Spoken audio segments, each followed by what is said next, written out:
Hello, मी प्राची आणि आज मी बनवणार आहे नदीकाठी निसर्गाच्या सानिध्यात बसून आगीत भाजलेला मासा.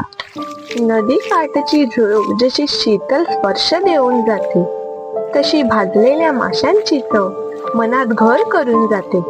हा केवळ घास नाही, तर आहे परंपरेची गोड कहाणी, गोव्याच्या संस्कृतीला जपणारी पिढ्यानपिढ्याची निशाणी. धुरकट गंधात निसर्गाची भेट सामावते. गोव्याच्या घराघरात हीच परंपरा जपली जाते. लाकडाच्या धुरात मिसळतो इतिहासाचा सुवास, प्रत्येक घास उलगडतो भूतकाळाचं पान.